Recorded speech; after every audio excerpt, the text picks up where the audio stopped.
Save some green this March by visiting the new Lloydminster Nissan in the Big Blue Building on Highway 16 West.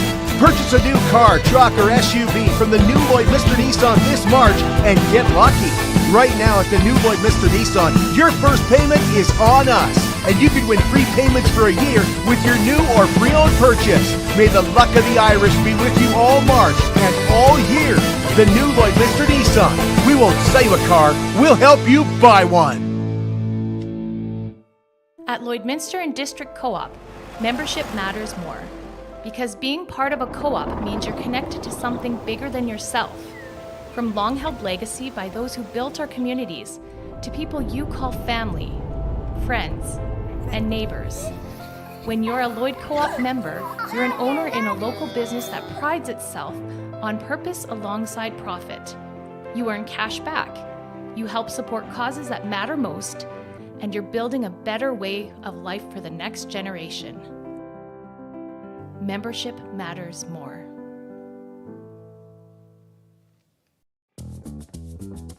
Local people. Local news and events.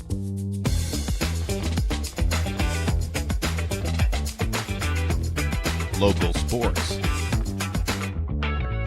Local matters. For all things Lloydminster area, this is Live with Kurt Price. Hey, thanks for joining us this morning. As you can see behind us, we are broadcasting live from the Border City Collectors Show and Sale here at the Lloydminster Exhibition Grounds, and we're right at the entrance, which is at the main offices, right by the new Lloydminster Nissan Exhibition Grill is where you will find the entrance today, and it's also where you're going to find us here this morning. Now, at the Lloydminster Nissan today, 2023 Rogues and 2023 Cash Guys are being blown out at cost. New Lloydminster Nissan blowing those out. There is a great selection of Rogues and a great selection of Cash Guys. Those 2023s now have got to go, so get out to the Big Blue Building on Highway 16, that temporary location where the new Lloydminster Nissan will be for at least another month. Well, just a pleasure for us to be here today broadcasting live from what is the 30th anniversary of the Border City Collectors Show and Sale. The doors are open here until 5 p.m. tonight. General admission is just $5, and it's free for those 12 and under, and families can get in for just $15. And Brad Bogutsky is going to join us here in just a moment. Another big event this weekend is the Battle of the Badges at the Civic Center. That's the hockey game between the Lloydminster RCMP and the Lloydminster Fire Department. And this is something that they've been doing for a few years now. It's in memory of Todd Gustafson, and it's a fundraiser for 3 local charities, the Olive Tree, the Salvation Army, and Big Brothers and Big Sisters. They will have a silent auction set up at the game. Chief of the Fire Department, Aaron Buckingham, and Constable Melanie Flynn told us that there will be a lot for families to do there. Yeah, and there'll be lots of stuff going on during the game. It's not just the game. We'll have, with Maz Entertainment being there, we've got introductions and light show and smoke show and all of that kind of stuff as we introduce the police and the firefighters that are playing in the game. There'll be intermission. I've got, thanks to Mr. Minor Hockey, the U9s are coming to do a game in the intermission, in the first intermission, and I know they're excited about the opportunity to come and play in the Civic in front of a crowd of people and have a little intermission entertainment. We'll have the mascots there from both police and fire, and rumor is that Bucky from the Gold Horse Casino mascot may also be involved in the games, and so yeah, it'll be more than just the game. There'll be other things to do for people to watch, and lots of prizes going up into the crowd too, just for coming and making your donation. Finally have some snow, and I don't know how long it's going to hang around, but we have enough snow that Mount Joy Snow Resort is open today, and it's open fully for the first time this year today, and it will be open again tomorrow, and that will be fully open from 10 to 4. Well, once again, we're here at the Border City Collectors Show and Sale till 5 o'clock tonight. Here's another collector's show of sorts. If you're a card collector, the Border City Card Show is back March 23rd. Gold Horse Casino. Doors will open from 11 o'clock to 5. And former Edmonton Oiler, Toronto Maple Leaf, and Montreal Canadian goaltender Ben Scrivens will be the main guest of honor.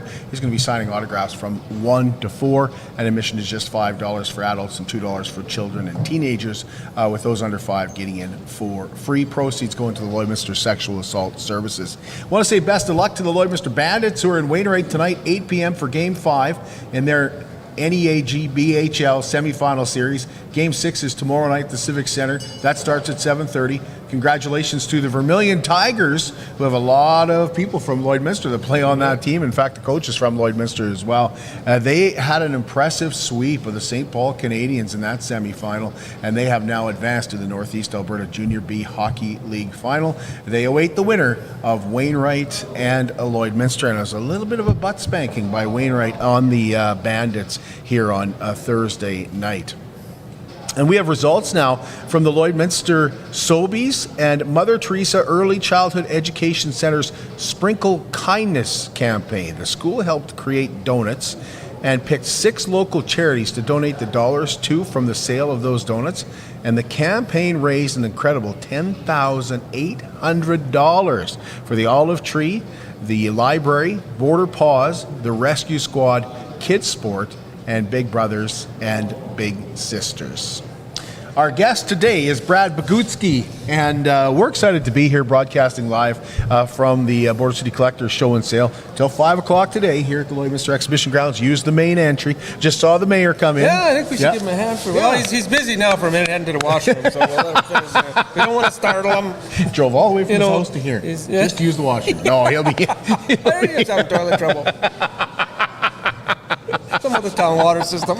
He's never coming on this show again if we don't shut up. But Brad, this is you know what I love about this show is how much space you have left to walk around. Yeah. There's a lot to see here, but you got a lot of space for people that bring the family together. We are very fortunate. I talked to some other vendors that put on shows in other communities, and they're like, we would die for this. You know, we got great lighting, we got lots of room, we got more than ample parking. You know, the facility is just amazing. Lots of room. There's going to be a concession in the main building. So you can come in here, you can feed the kids, you can do whatever, buy a coffee, anything and everything you want, right? And you know, the weather's beautiful, so you don't have to go very far to walk in anyhow. So it's pretty darn awesome that way. Oh, and speaking of, I didn't catch all that as I had some other business to take care of. we were kind of joking about that. I'm wondering, you know. Mayor Gerald Albers is with us. Good morning, gentlemen. Good morning. Good morning. Are you a collector? No. No? Well, it's a good time to start. There's always a good time Collects to start. bills. He collects Same bills. as me. Yeah. I'm a bill He collects collector. other things. We collect a little snow. We collect Exactly, collect a little heat. Yep. You know, Yeah. it's all good. You bet. I come from a line of collectors. That's and right. There's a family fortune in collectibles. In my mom's opinion, and in mine, it's scrap. But you know, it's all in the eyes of the beholder. That's some, right. Some see value, some You don't. bet. It's all in the perspective. And that's why people need to come down and see this show, because it's an incredible show. It's just an opportunity to see everything and anything. People collect a lot of different things. You bet. Well, and Brad, you were saying the other day that a lot of sales are online now. This one you actually get to touch and get to hold it. We have a friend from Kitscoty that his dad passed away, and he's got his dad's collection of everything. And we've been telling people, and he's got a massive amount of salt and pepper shakers.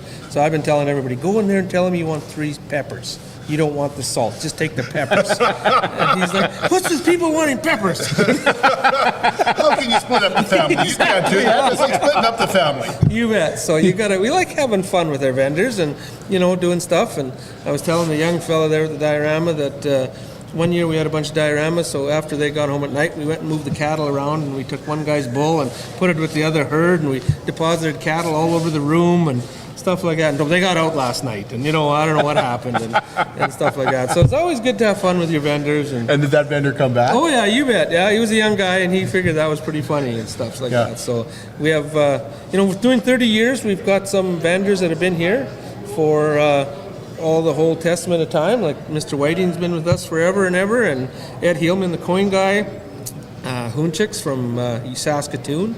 They have been here all 30 years, so that's pretty decent for people to keep coming back. And after we missed a couple of years and things like that. So yeah, we're going to talk to Ed actually. You bet. They they know when they come here, people coming through the door are going to buy, and we're very fortunate. We have a lot of local people that went home last night, reloaded, and coming back today, and they got new stuff to sell and things like that. So we're helping people carry stuff in again this morning.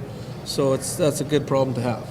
Yeah, 30th anniversary, Gerald. That's pretty awesome. It's awesome, and again, just the testament of time for this organization and many others, volunteers. It all comes down to people willing to put their time in and donate. We've got a world-class facility here at the Lloyd X, and it's great to attract people. The parking lot's full. We got sunshine, folks. This is the day to come out and enjoy. This is a chance to bring the family down and maybe show your kids, your grandkids, or your great-grandkids.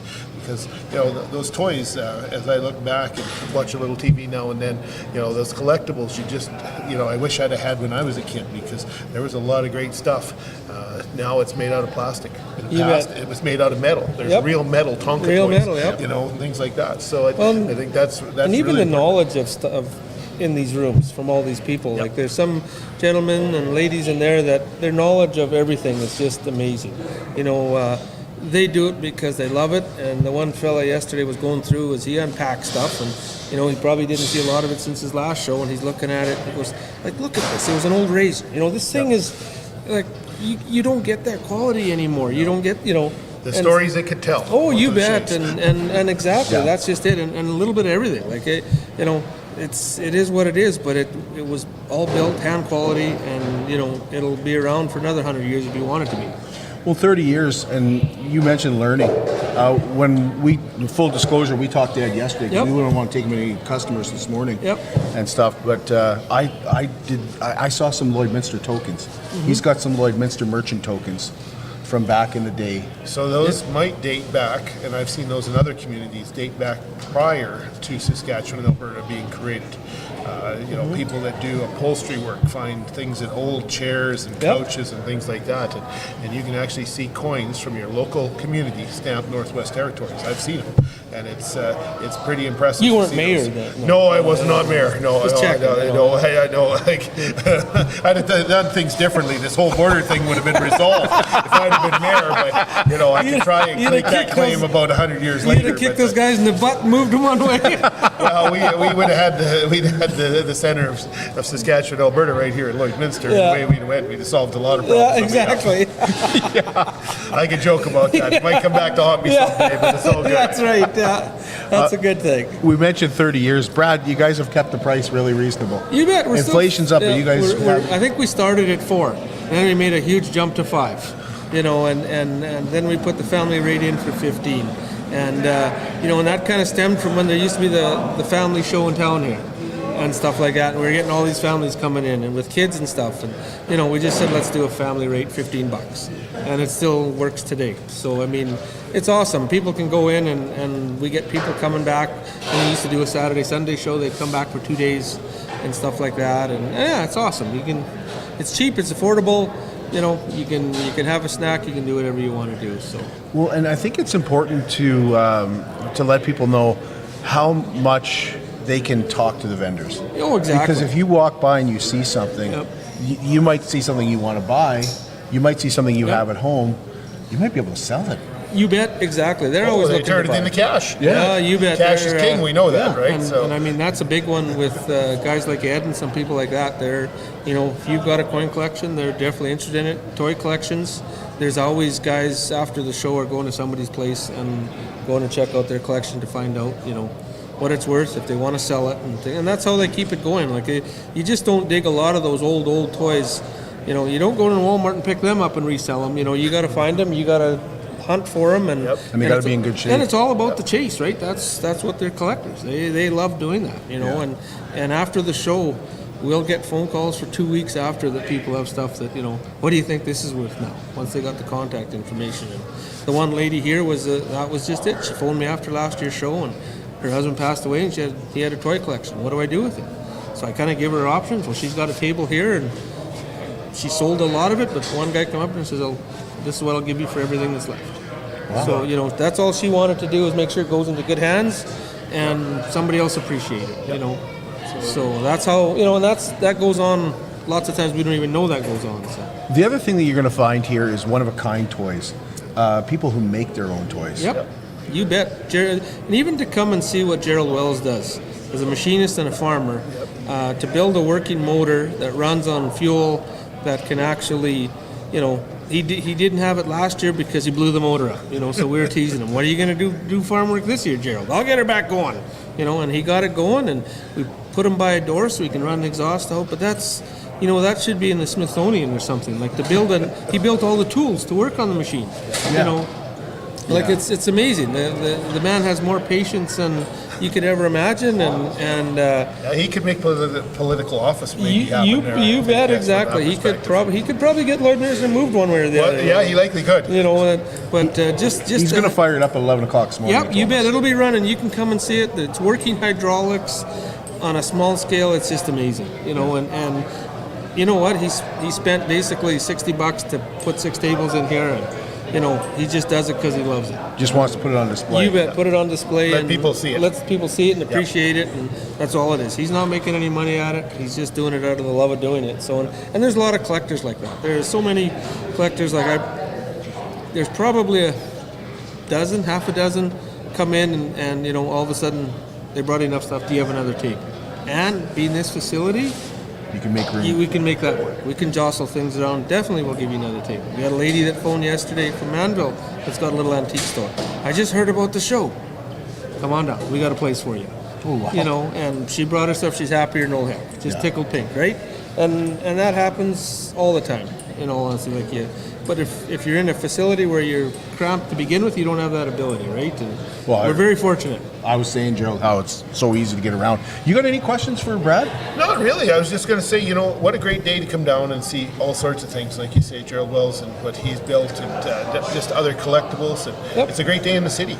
You bet. If you want to come down, There's take in some of the show, heritage. then go over to the Civic Center and watch the police and firemen fight it out on the ice. That could be a good fight. I hear the city manager is actually refereeing. So him and his son. Him and his son. So they might have their hands full with those two. You know, they're a rowdy bunch when they get on the ice. And then after the game, you can come back over here to the show and finish off your afternoon right here at the X. So we're all within a couple blocks. Yeah, walking distance. You've got a walking distance. You've got a whole afternoon spent in Lloydminster supporting 2 great organizations.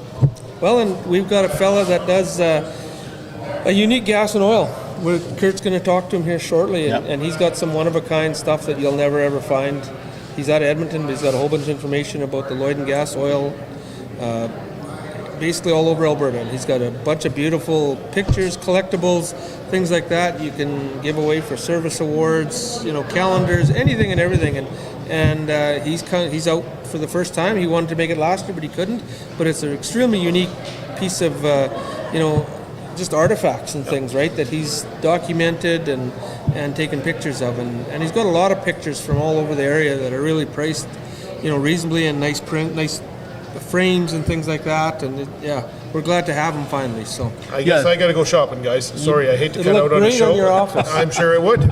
It'll just go beside a few other things that are in my office. I kind of thought maybe you're coming in to present us with the key to the city for 30 years. I'm still looking for that. Is that in the back somewhere? I wonder if Don Whiting might have that key. I wouldn't be surprised. He's probably the last one that had it. He likely did. You know, you might have to shake him down for it, but he's probably has it somewhere. Thanks very much. Thank you. Great seeing you, Gerald. You bet. Well, as you can see, this is a great place to live, and we invite you to walk through Wellings. Wellings is a new community for those 55 and older that is made up of gorgeous villas, just beautiful villas that have high windows, high ceilings, in-floor heating, their own appliances, their own heating and cooling. You control it. The opportunity to have a pet if you want. 2-bedroom villas might have a garage, and there's no property taxes or maintenance to worry about. It's taking that next step from maybe your health is telling you you need to move to a location where there's no stairs. Maybe you're saying, I would like to have more time for myself to be able to travel, and when I come home, I don't want to have to worry about what's happening with the house while I'm away. When I get back, there's no snow to shovel and stuff like that.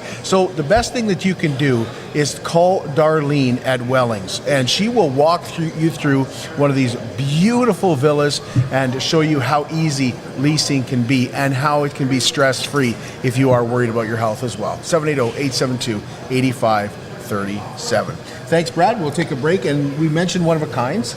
Yes. We've got Deb and Danita Holt. Yes. Who make dolls, and they're coming up next. Perfect. I'm Brian Zinchuk of PipelineOnline.ca. I used to be a pipeliner, and I've spent the last 15 years reporting on energy in Saskatchewan. PipelineOnline.ca provides comprehensive coverage of light oil, heavy oil, lithium, helium, power production including coal, wind, solar, geothermal, natural gas, and nuclear. There's a lot happening in Saskatchewan's energy sector, and Pipeline Online is there for all of it. No one else comes even close. Welcome back. We're in the WLS Convention Center here at the Lloydminster Exhibition for the Border City Collectors Show and Sale. And we do want to give a shout out to one of our major supporters, BioClean Disaster Services.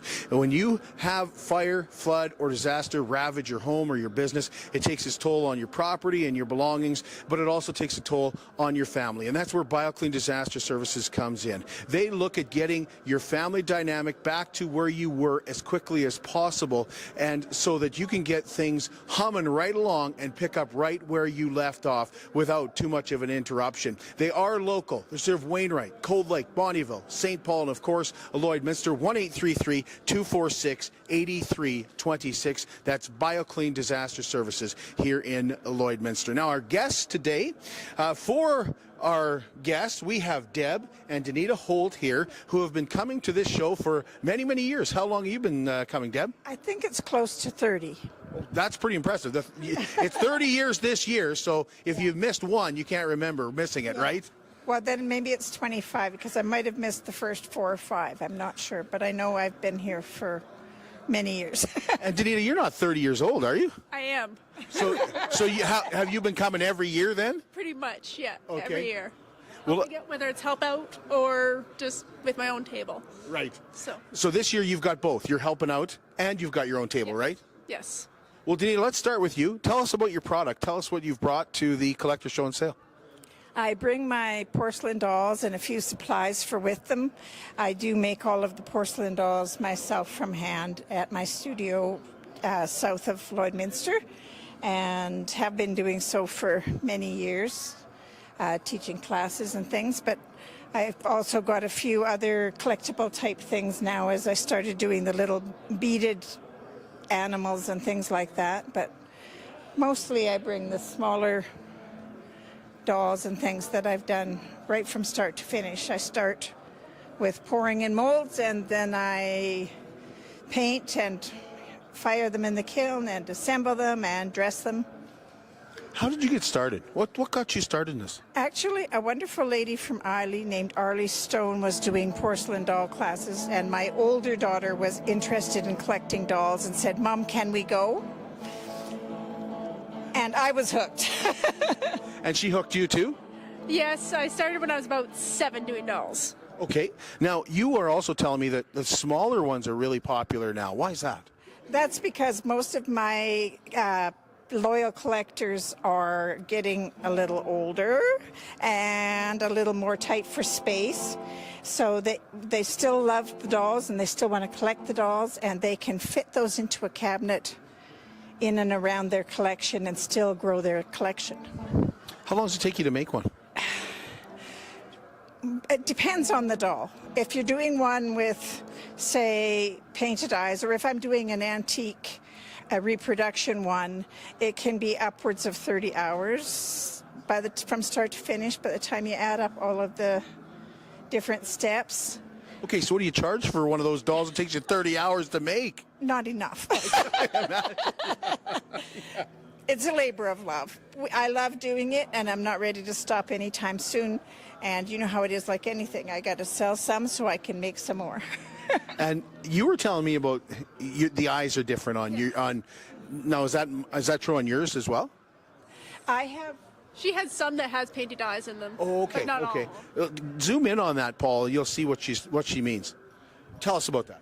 So I hand paint every single detail in the eyes. So it would go in the kiln for short periods of time for the eyes to get more and more detail painted on. So it's like layers and layers and layers of paint. Takes you about 30 hours too? Probably longer. Yeah. Yeah. Is this your favorite piece? Do you have a favorite piece that you... My favorite piece is actually at home, not for sale. So not everything is for sale? Not all of them, no. Okay. But there's about maybe 2 at home that have painted eyes that I'm never going to sell. Danita, is everything here on your table for sale though? Yes, everything's for sale today. Okay. And tomorrow. And tomorrow, yeah. The reason she would have those not for sale is because we have been showing our dolls at doll conventions in the past and had them in competition, and those were ones where she got special prizes and recognition in competition. So that's why they're special and they're hers. Okay, you got to tell me more about the competition.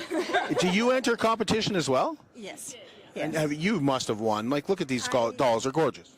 I have pretty much the highest international doll level, competition level awards that I can get. Yes. Well, how is this that I'm just finding this out? I don't know.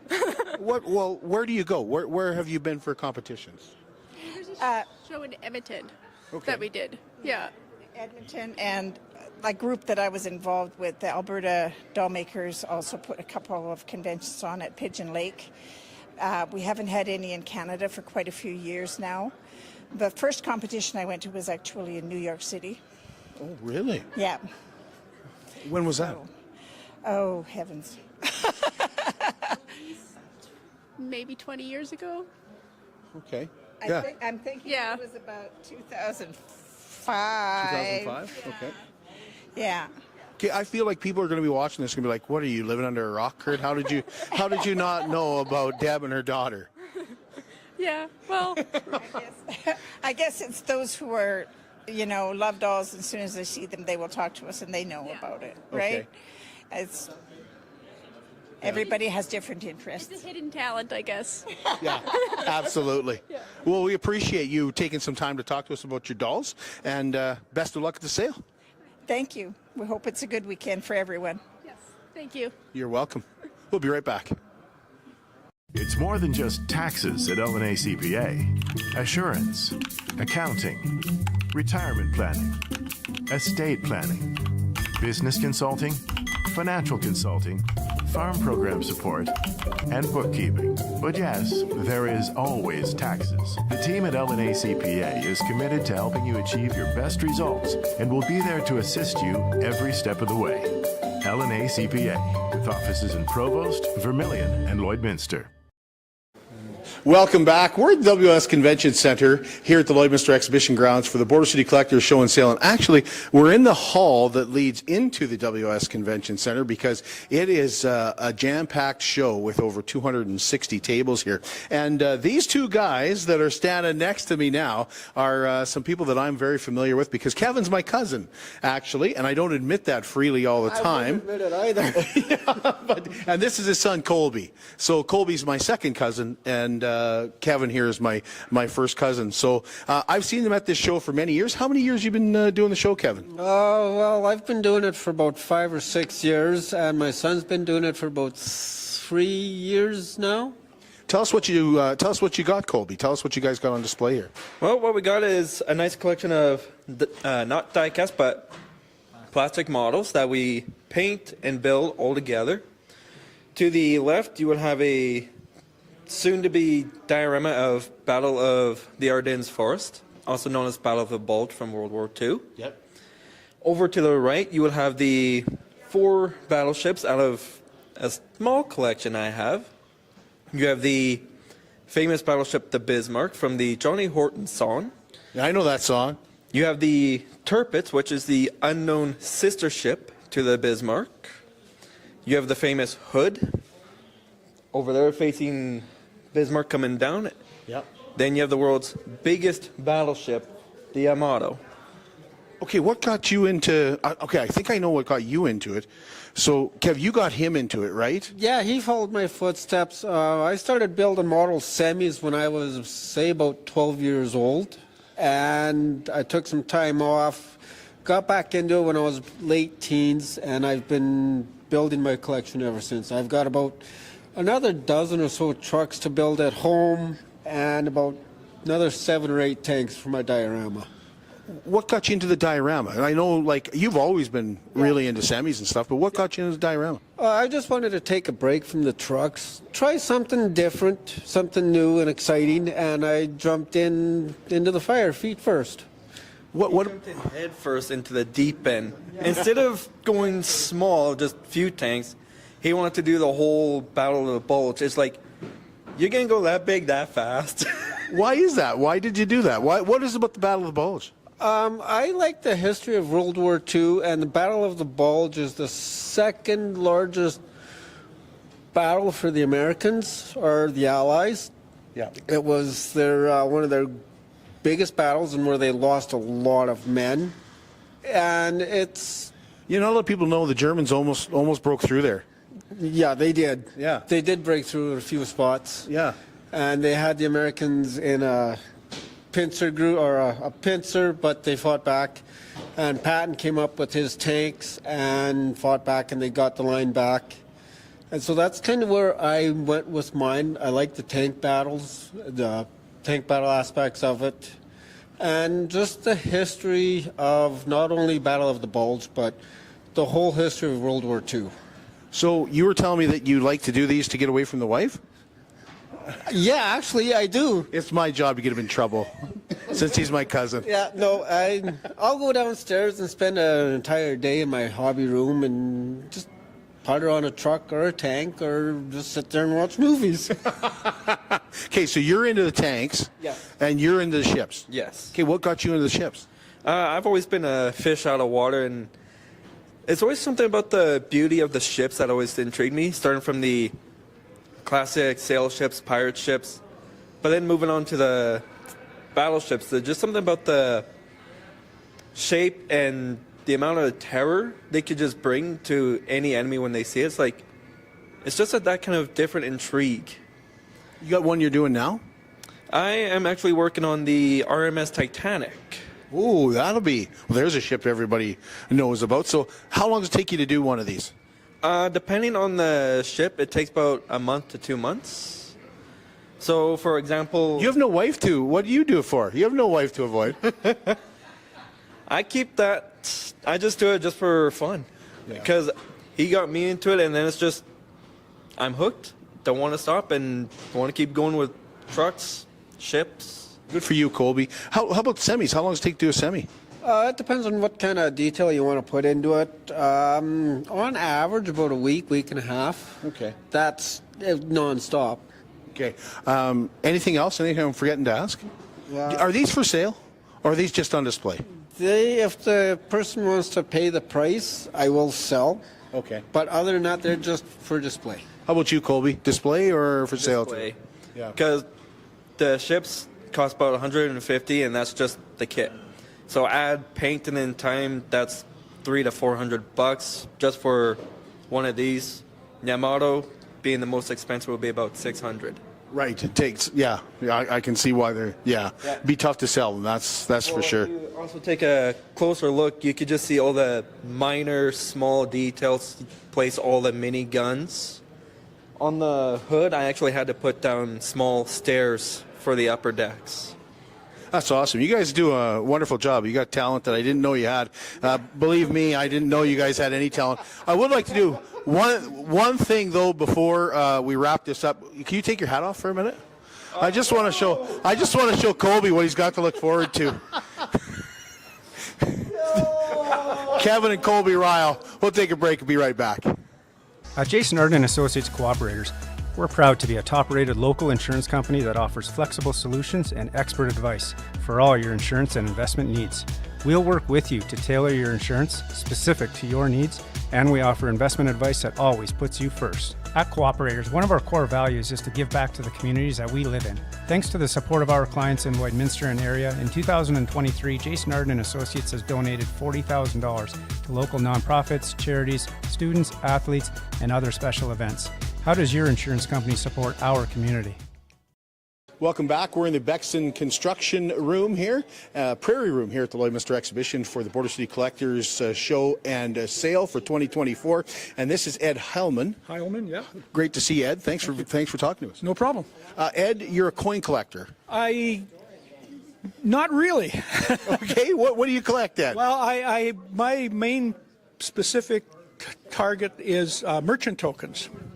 And they were items that were issued by local grocery stores, bakeries, dairies, all that kind of stuff. And they were good for loaves of bread, quarts of milk, various amounts of value, money, ice, coal oil. I have one that's from a barber. It was good for one shave. So rationing. It was kind of the type. What happened was bread might have been 10 cents a loaf, but if you bought $1 worth, you could get 12 loaves. Okay. So the merchant would give you these tokens. You would redeem them as you needed the bread, right? During the war? No, some of these go right back to prior to 1905. Oh, okay. So some of them are territorial tokens sort of thing. So what got you into this? A friend of mine, a very good friend of mine, was collecting, and I started collecting too. And now him and I were the number 1 and 2 of Saskatchewan tokens, sort of thing. Where are you from, Ed? I live in Spiritwood, Saskatchewan. Okay, so you didn't travel too far to be here? It's just under 2 hours. How long have you been coming to this show? How many years? I've done this show every year that it's been operational. So all 30 years? 30 years, yeah. Okay. When we're talking about rationing, what did you call them? Merchant tokens. Merchant tokens. I have some. Actually, I could show you what they look like if you want. Do you collect? Sure, if you want to grab one. These are all Saskatchewan ones. Okay. But I also am interested in Alberta pieces and Manitoba, BC. But my main collection is Saskatchewan stuff. And if you look, this one is from Abernathy, Saskatchewan, but it's marked ASSA, which was Assiniboia Territory. So that's prior to 1905. So that token was used prior to 1905. That's a Battleford one. Here's a local one from Lloyd, Wallace Bakery. Oh, that's cool. Yeah. Lots of little ghost towns. Laverna, Saskatchewan, if you know where that is. Yep. Phippen, Saskatchewan. Don't know where that is. It's between Unity and Wilkie. There's one building there. I'm from Landis, so I'm surprised I don't know that. Yeah, okay.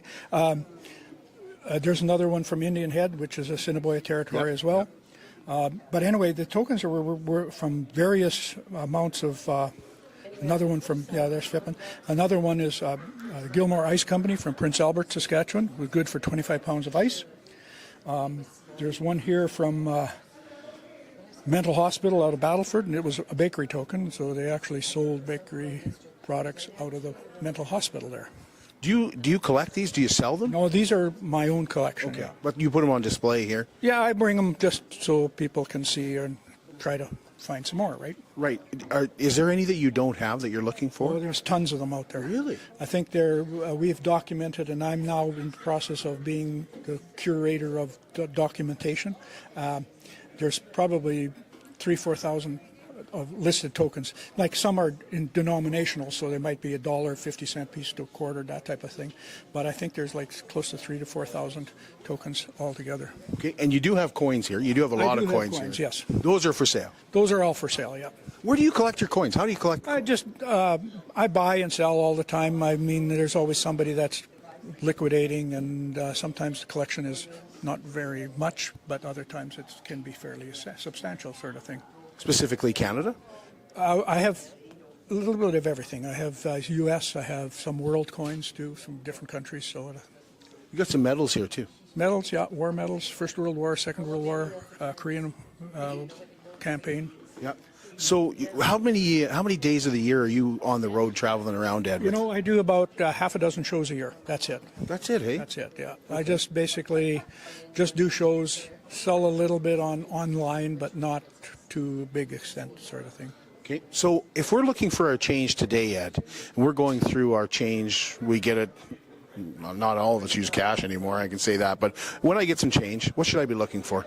Well, because this stuff has been mass produced. I mean, sometimes you'll get a quarter or something that looks different to you, but there's tons of them out there sort of thing, but they've all been scalped back into people's pockets and collections sort of thing. So there's not anything super great out there that comes in, but every once in a while something slips through the system, somebody takes some coins to the bank, and they may be silver coins. And if they're silver coins, right away you're looking at 15 to 20 times face value on them. Like so. How do you know? How do you know if you get one? It's just by the date. Oh, by the date. Okay.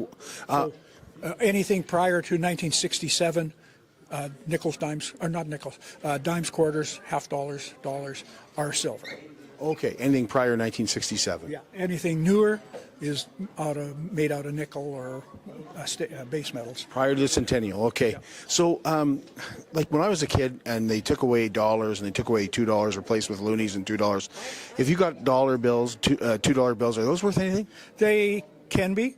But what the majority of them are probably, and as long as they're nice and crisp, a one will sell for $3-4, a two might sell $4 or $5.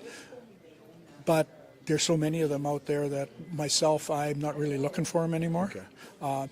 But there are some signatures, prefixes, different things that will enhance the value of that bill because of something else, sort of thing, eh?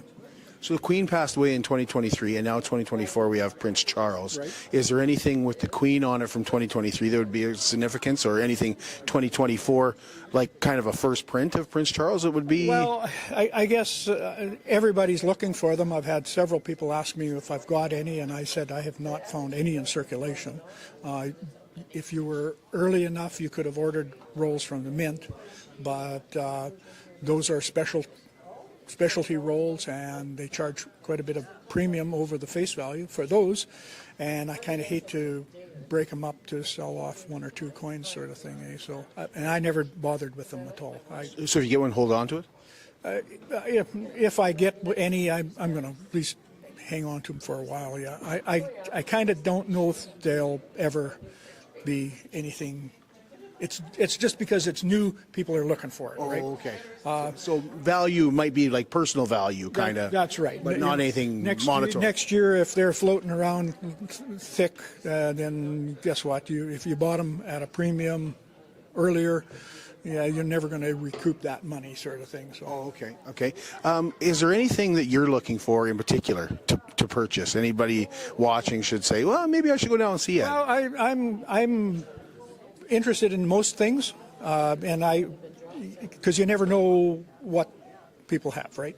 And until they bring them, I can't really say what I would be interested in. But majority of the stuff that I would be interested in would be pre-67 coins, which are silver, yep, which I pay a premium for, and tokens, and just general other things, and some things are I'll tell them to take it to the bank because it's not worth me buying it for you, because I'm going to only pay you face value for it. Right. Okay. In some cases, that's all it's worth, right? Okay.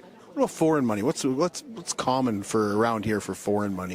For foreign coins, I see a lot of English stuff, and I know a lot of people have the great big large English pennies from back into the even early 1800s or mid 1800s, and those are, again, they're so mass-produced and a lot of times so badly wore that the value is not all that much. I mean, I sell them for 50 cents to $1, okay, sort of thing in some cases, eh? Yeah. And that could be something from the 1800s, right? So. You get a ton of questions. We've been waiting to talk to you. People line up to talk to you, Ed. Yeah. Well, if I could get $1 from everybody that asked me a question, I wouldn't have to be selling anything, sort of thing. Well, we owe you a lot. We thank you, Ed. Thanks for doing this. Really appreciate it. Yeah, thank you. We'll take a break and be right back. How can you help support the oil and gas industry and jobs in Western Canada? The answer is closer than you think. Sell your scrap metals to PWM Steel. PWM sells scrap iron to Evraz, located in Regina. Evraz's #1 customer is the energy sector, building pipes and plates for the oil and gas industry. PWM Steel is your locally owned metal recycler and steel service center in the area. Plus, they're a strong supporter of the community. PWM Steel, your top steel supplier for Alberta and Saskatchewan for 40 years. Welcome back. We're in the WLS Convention Center here at the Lloydminster Exhibition Grounds for the Border City Collectors Show and Sale. And we do want to tell you about Superior Water. If you're looking for great tasting water, you're looking for Superior Water. Superior Water is located on 57th Avenue, right beside Sheepskin Loft. And if you want great tasting water right from your own tap, call Superior Water and ask about their under-the-sink reverse osmosis systems. They'll be happy to help you out. That's Superior Water, and they also have another coin-operated location here in Lloydminster beside 7-Eleven for 24-hour service. This is George Wells. Well, Gerald Wells. Thank you, Gerald. Thanks for talking to us. We appreciate it. Not everybody wants to talk to us. Oh. So, Gerald, you make farm toys. Tell us about specifically farm toys? Yes, I'm an ex-machinist, so I built a V8 gas engine, and then I was farming as well, so then I started getting into my hobby, making stuff with the machining, and I made an engine, and then I needed something to put in it. So coming from a farm background, I just started to, so my first was the engine, and then I built the tractor, and then I've just added everything. Are you telling me you couldn't make it just farming, or was this a hobby? Well, I retired from farming, and then just it was a hobby, but I used the machines on the farm to use it for repairing things, and the neighbors always liked it too. Tell us about this first piece you made. Well, I started when I was 18, 1971. I built the timing gears for the motor first, and then I worked on it on and off throughout the years, and I finished it in 2009. And it's taken me 22,000 hours to design and build it, and it's fully operational. Has operational hydraulics. Has a 3-speed transmission with a 2-speed power shift. You're the only one doing this? You're the only one doing this, Joe? There's other people, but not locally or anything. I don't know. You'd have to look quite a ways. Most people, they build them with an NC machine. Mine are all just hand built. Every piece is built by hand. What led you to start doing it? I was in high school, grade 12, and I think it was in mechanics or something. And some guy showed an air engine or something in one single cylinder, and I just thought, well, that'd be cool to listen to a V8 run. Oh, that's awesome. Can you fire it up for us? No, I can't. Okay. Not here. Well, I can, but it takes a while. It would take a while. Okay. I am going to be here. How long are you folks going to be here? Because I will be starting it up later today. Oh, okay, perfect. Well, we'll be here throughout the day. So, yeah, so if you come down, you're going to see it. At 7 o'clock, I'm demonstrating it. Okay, right on. I'll be starting it then. Okay, so when we look at your machine here, do you, machinery here, your toys, you call it toys or you call it machinery? Well, it's 1/10 scale, more or less. Right. Machinery that I built for the farm machinery, but the Meccano is, they call it vintage Meccano. A lot of it was when I was a kid, and then I bought some on the internet. So the Meccano was just added to it, and just add to my the features. Do you sell any of it, Gerald, or is it No. it's mostly for yourself? It's just for myself, my own entertainment. So you did the John Deere tractor. What did you do next? The next thing I built was the cultivator down there, the 5.5 foot cultivator, which it's about 10th scale, so it'd be about a 55 foot. Where do you get the material to do it? I just buy it locally through my outlets and machine shops that sell machining. Most of it's from Triland Welding in Lloyd here. It's pretty impressive. The machine shop, how long did it take you to do that? I didn't keep time on that, but it would have been like a month, It must take incredible patience to put some of this together. It does, but I don't know. I enjoy it so much that it doesn't. Yeah. As I'm getting older, it's getting a little harder because you get more clumsier with the little parts.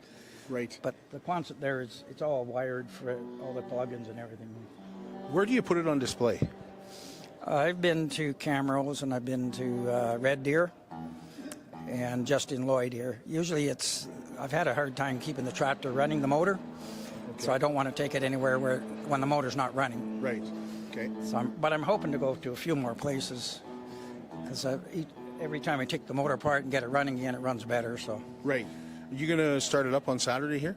Yes, I will. Okay. I'll be running it 3 times, 11 o'clock in the morning, 2 in the afternoon, and about 5 in the afternoon just before closing. We appreciate that, Gerald. Thank you. All right. Nice to meet you, Kurt. You bet. Thank you. Yep. We'll be right back. At Diamond 7 Meats, we work with local farm families to provide a high-quality product and a great selection for you. Try our mouth-watering smokies, pulled pork, roast beef, and more, made pure and natural with no additives or fillers. We offer custom processing, and our experienced team works for you to provide a selection of sausage, burgers, and jerkies made to your specifications. Take your grilling to the next level with a Yoder smoker. Complete the grilling experience with Canadian-made, award-winning line of House of Q barbecue sauces. We're locally owned and operated, and we look forward to seeing you today.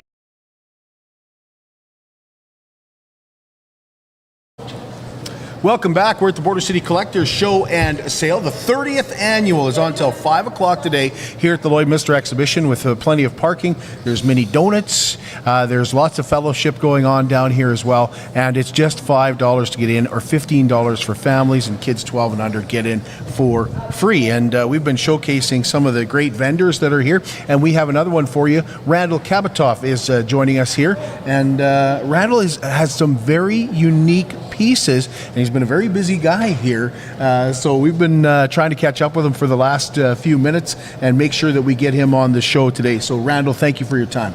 You're very welcome, and it's a pleasure to be here. My company is called Soul of Canada, and we are based out of Edmonton. This is our first visit to this show here. We are a company that just loves history, and we like helping to tell all the stories that make up our Canadian and especially our Alberta history. We have been researching the history of the oil and gas industry, oil sands, road building, agriculture, ranches, rodeos, and we are here to make history much more accessible. So one way we do that is we put them in the form of a history showcase calendar, which is a blend of a book and a calendar. That includes a timeline of the industry, and there's many interesting aspects of the story that tell these different industry histories. And each month we feature a different story about the particular industry. So we have these short, accessible history vignettes. So this year we have a series including oil sands, petroleum, workhorses, ranching, rodeos. So each one of those is a separate title. And we have our first Saskatchewan Pioneers calendar. So this is an award-winning series that we've been producing since 2007. And I'm part of a team of researchers that looks for the photographs, interviews people, visits the archives, and then we put together these history showcases. One of my customers is in the safety industry, and he asked for a blowout, oil and gas blowout calendar of featuring Alberta, including some of the famous... Just blowouts. Just blowouts. So very famous blowouts are Pigeon Lake, the famous one, Lodgepole near Drayton Valley, Turner Valley had a very famous one. So that's part of the industry, and it's part of the story, and it's part of the history of the industry.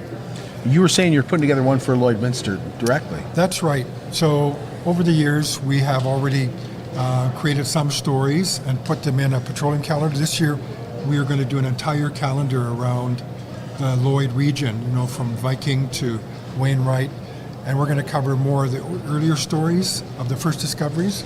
What are you finding about Lloydminster? What are some of the unique aspects you could share with us?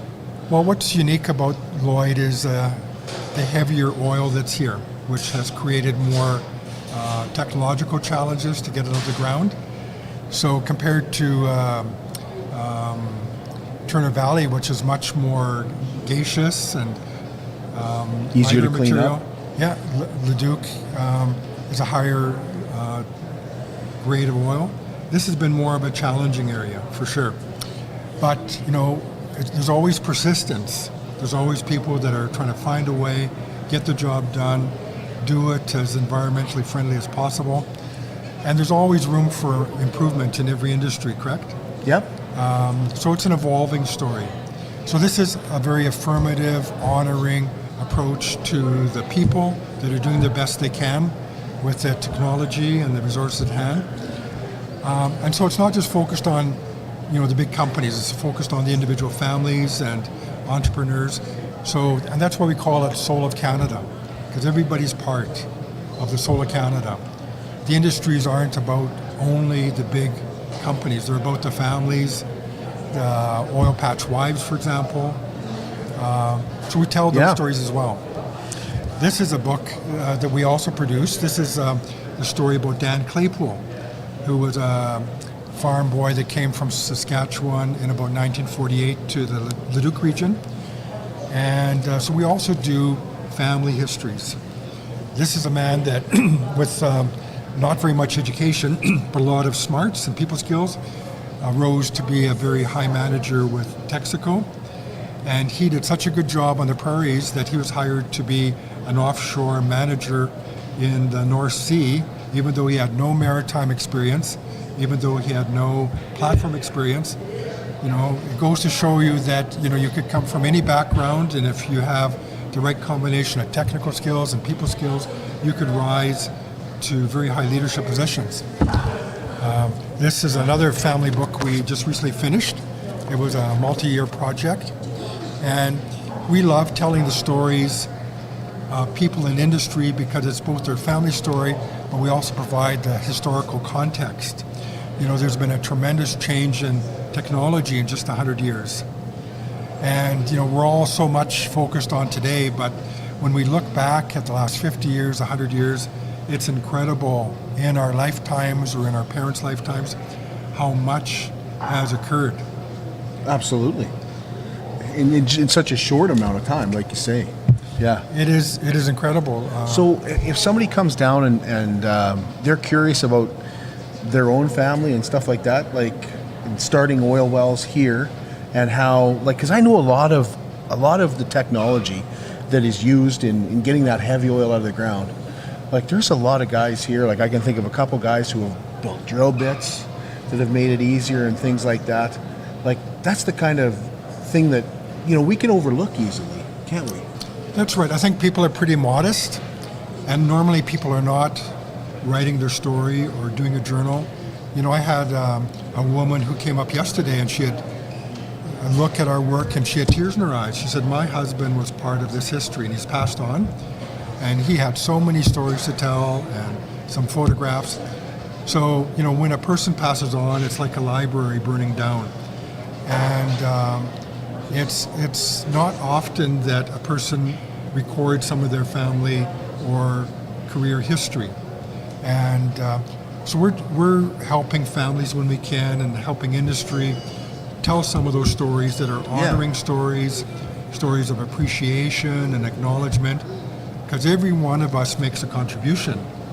Every one of us is on the leading edge of some part of the industry or their community, certainly their family. So we use the word Soul of Canada really respectfully to say that we're all part of the broader story, whether we're black, white, yellow, or red.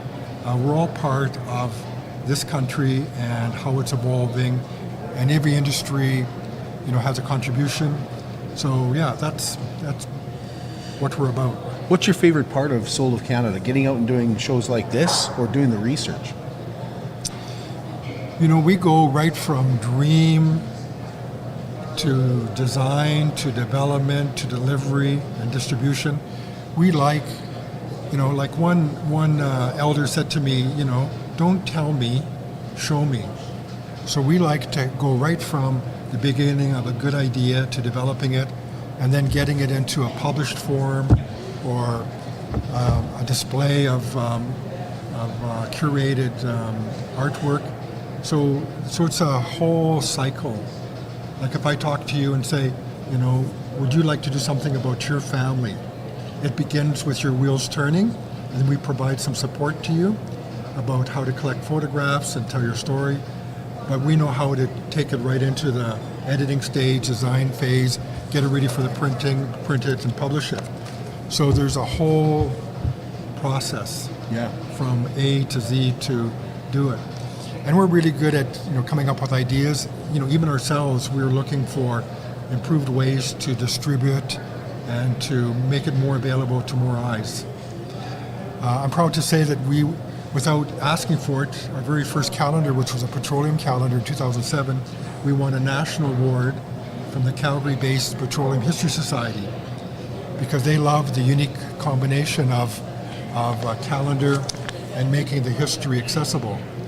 So we know that people are busy, not too many people go to archives or libraries, so we want to make it very visible on the wall and make it available for companies to brand them and distribute them themselves. Well, this looks like a local company here, Benoit. Yeah, they're out of Chauvin. Out of Chauvin, yeah. Chauvin, they've been with us for many years. And that's what we're here in Lloyd for as well, is to work with the museum and archive to help them do something like this, work with some of the service companies that would like something like this to honor their staff, honor the history, and be kind of a play it forward kind of gift to the community, saying you're all part of this history. So we're working on our first all Lloyd calendar coming out later this spring. Oh, that's awesome. You mentioned the art. Show us the art, because it's very, very popular, and when you come out here, you can't miss it. So when you look at a picture of an oil rig, and it's a photograph, however good it is, what is the story? You normally don't have a historian standing there beside you to say what it's about. So they say a picture's worth 1,000 words, but it's even better if you have more than one picture. If you have words, more words. So this is an example of one of our history showcases, and this is between here and Wainwright, and it's called the Dinah Field, and this is an early primitive refinery called a topping plant. And so we not only found 7 photographs related to it, but we also did some digging and found facts and figures and dates and people that were involved. So we call it a showcase because it's like a framed museum display that could be on your wall, could be on a company wall. We've had many companies purchase these as loyalty gifts to their customers. Mm-hmm. They could be fundraisers for community events. So we have dozens and dozens of these. We have a Atlantic series, a Redwater series, Leduc, Dingman, Howe Island, and we have several frames in the greater Lloydminster area. So it's a lot of work to put these together, but this is part of our service, is to make these accessible and available to museums or to companies or even families that have a connection to the story. Right. Definitely, I can see that. Am I forgetting to ask you anything else about Soul of Canada that you want to let people know about? Well, we're happy to help any company or organization or family if they need any assistance to do something like these publications. We're happy to give them some support, advice. And you could see our website. We have a website called soulofcanada.com. Okay. SOUL, like heart and soul, soulofcanada.com. And you'll see our 2024 calendars. We'll have 2025s coming available pretty soon. They make a great gift idea, and they can be customized for your story or your family or your company or what have you. So it's all really positive and respectful, and we're here to be of service if we can play a role. So you'll find Randall right in the hallway here. Yeah. Don't you love the big spaces that they've provided here? Yeah, Absolutely. It's a beautiful building and center. Yeah. I'd like to come back to your petroleum show. Yep. Maybe the horse show coming up next month. Oh yeah. We have a workhorse series and agriculture series. So I really want to thank you very much for inviting me. Yeah. Thank you for being here. Appreciate You're it. welcome. And once again, you can find us here at the Border City Collectors Show and Sale. It's on until 5 o'clock today. When we take a break, we're going to come back and meet a family from Yorkton. Save some green this March by visiting the new Lloydminster Nissan in the Big Blue Building on Highway 16 West. Purchase a new car, truck, or SUV from the new Lloydminster Nissan this March and get lucky. Right now at the new Lloydminster Nissan, your first payment is on us. And you can win free payments for a year with your new or pre-owned purchase. May the luck of the Irish be with you all March and all year. The new Lloydminster Nissan. We won't sell you a car, we'll help you buy one. Welcome back. We're in the WS Convention Center here at the Lloydminster Exhibition Grounds for the Border City Collectors Show and Sale. And we have got some folks that have traveled from out of town to join us. This is Kim Mehrer, and her husband Jeremy's in the background here. He, I believe, is the true collector who's been collecting since? Since he was a kid, since 5 years old, something like that. So. What kind of collection? What would you say? Farm toys?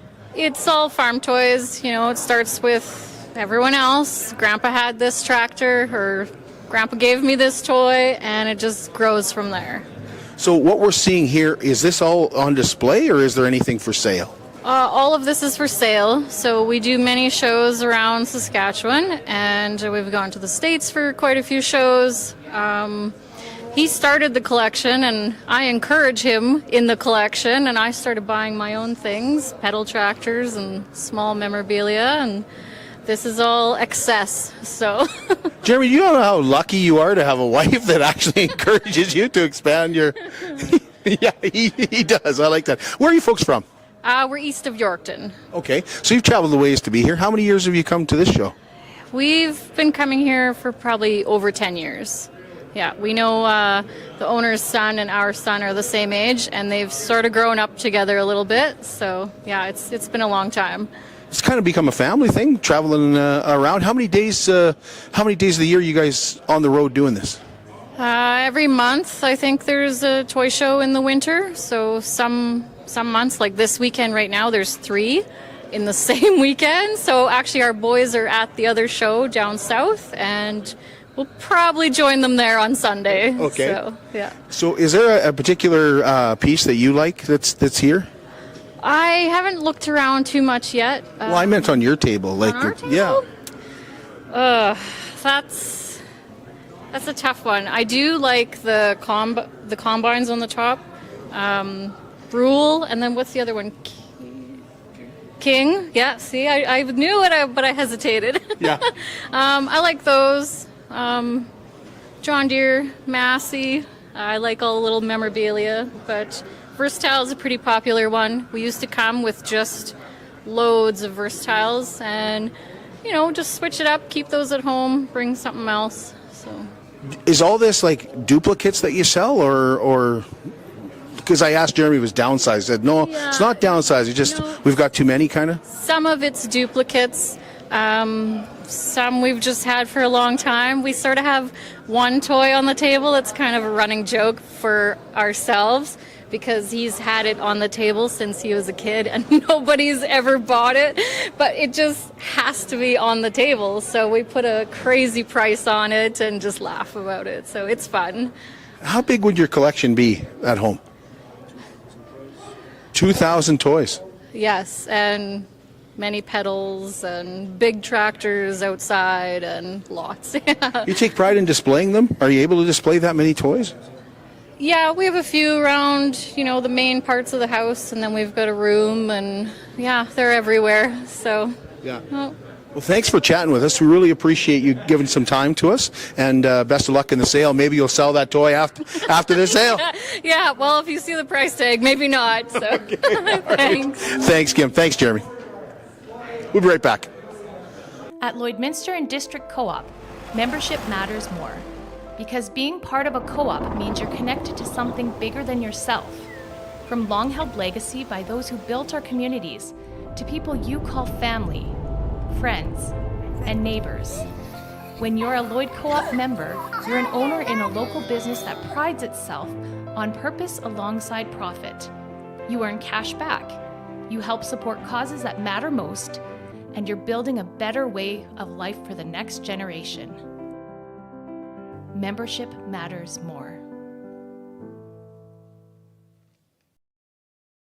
Welcome back. We're at the Border City Collectors Show and Sale, which is on till 5 o'clock today here at the Lloydminster Exhibition Grounds. And I have learned so much over the last... We did some interviews last night. We did some interviews today. Brad, this is just a great place to come and learn from the past. It is, and we've got the people. They've got the wares to sell. It's kind of one of those things where you can turn around, you can bring your family, and when you're coming and going from the lakes up north, we got Paradise Hill, the museum out there, Frenchman Butte. You can stop in on your way back one day. They're there handing out pamphlets telling what's going on. The other museums are around. Like, you can plan, your summer, anything like that. There's a lot of stuff here that you're not going to find just at, let's say a run-of-the-mill antique sale and show, or a toy show or whatever, right? Well, and I want to ask you about one thing that you had mentioned the other day to me, is it's the 30th year and how this show has evolved.